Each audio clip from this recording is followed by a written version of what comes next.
أعوذ بالله من الشيطان الرجيم. بسم الله الرحمن الرحيم.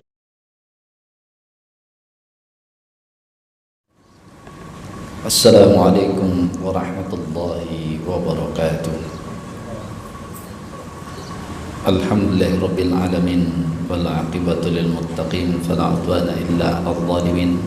Asyhadu an la ilaha illallah wahdahu la syarika lah al-'aliyyul 'azim wa asyhadu anna Muhammadan 'abduhu wa rasuluhus shadiqul wa'dil amin. Allahumma fashalli wa sallim ala Muhammadin wa ala alihi wa sahbihi ajmain. Amma ba'd. Jemaah sekalian rahimakumullah, kita sudah bicara bahwa kurban itu bagian dari mimma razaqnahum yunfikun, bagian dari mengeluarkan rezeki yang Allah telah berikan pada kita. Ini sama dengan grupnya, semua pengeluaran di situ ada wakaf yang salah satunya masjid ini juga masih banyak butuh wakaf, kemudian ada infak, sedekah, itu semua adalah grup mengeluarkan harta. Dalam pengeluaran harta ini yang sering salah, kemarin sudah kita singgung, itu adalah nilai besarnya. Sering kita nilai besar harta itu terjebak kepada berapa banyak yang kita keluarkan dibanding orang lain.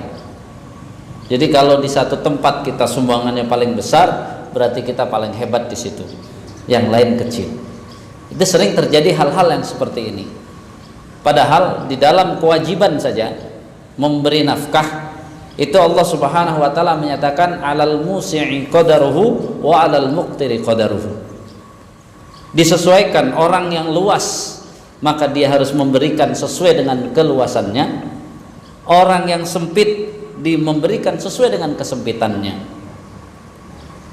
Artinya di dalam proses ini sudah sangat jelas berapa besar kita mengeluarkan di dalam penilaian infak, itu nilainya adalah berapa kita keluar dibandingkan harta yang kita miliki. Sehingga hanya kita yang tahu sebenarnya keluarnya besar atau sedikit, besar atau kecil. Artinya sebagaimana yang biasa disebutkan di hadis-hadis yang tidak dihitung itu salah satunya menyebutnya. Jadi tidak disebut jumlah nilainya, tapi yang disebut adalah prosentasenya. Umar Ibnul Khattab saya berikan setengah, tuh bahasanya setengah harta saya. Kemudian Rasulullah mengatakan, oh kamu sudah didahului, engkau sudah didahului sahabatmu yang telah memberikan seluruh. Jadi ada bahasa setengah, ada bahasa seluruh, berarti kan prosentase.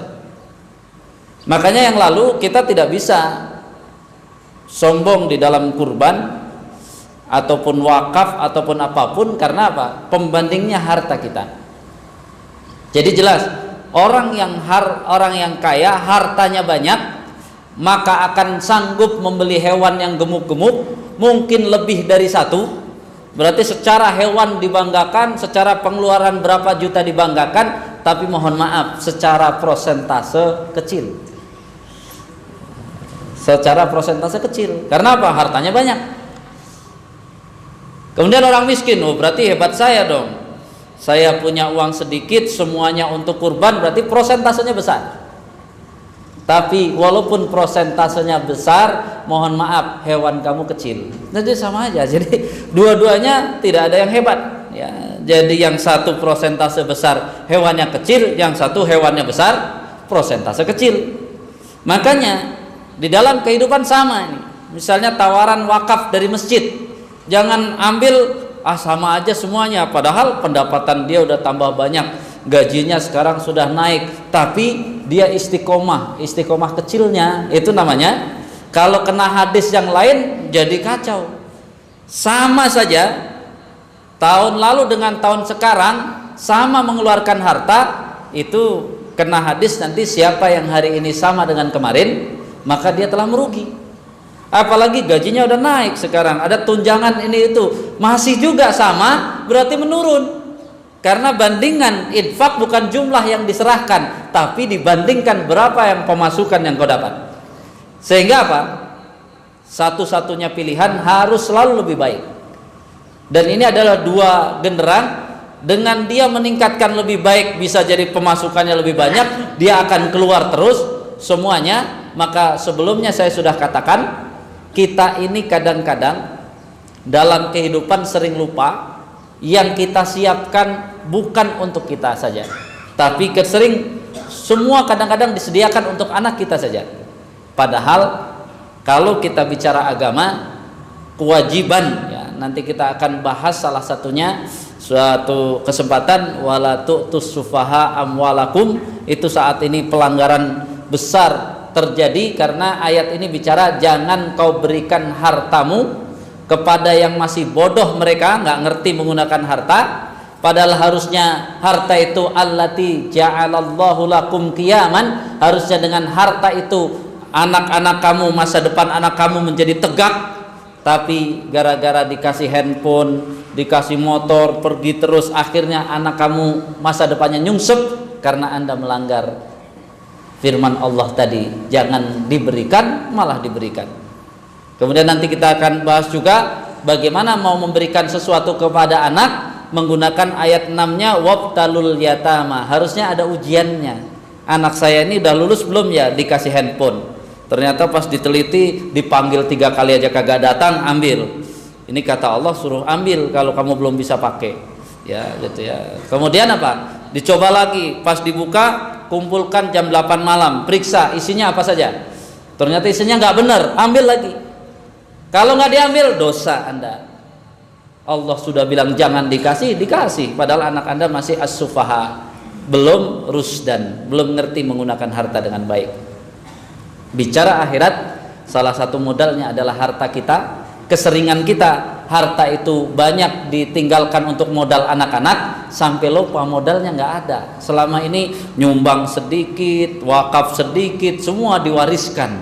Anaknya banyakkan pegang handphone daripada pegang Quran. Anaknya lebih banyak nonton TV daripada mendengarkan ceramah dan sebagainya. Terus yang semua ditinggalkan, hasilnya apa?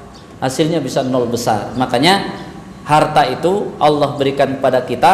Nomor satu kewajibannya adalah untuk memenuhi kewajiban kita dan menjadi modal besar bagi kita. Kalau sudah kita gunakan sebanyak-banyaknya untuk kita, sisa itulah waris sebenarnya.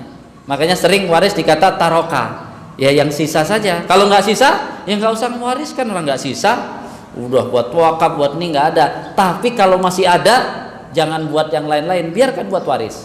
Ini mau kebalik, semuanya diwariskan. Dia wakaf nggak punya, infak nggak punya, semua nggak punya. Akhirnya apa? Di akhirat nangis. Anaknya dengan harta itu ternyata tidak bertambah kesolihan.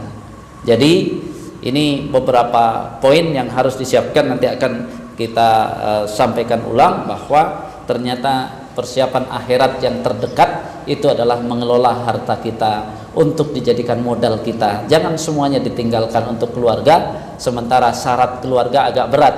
Sudah anak solih mendoakan, anak mendoakan nggak solih nggak diterima, anak solih nggak pernah berdoa nggak diterima juga. Ya mungkin ada anak solih karena dia kesel sama bapaknya nggak doa walaupun jadinya bukan anak solih. Ini syaratnya agak banyak. Anak solih mendoakan, harus ada syarat solih dan mendoakan.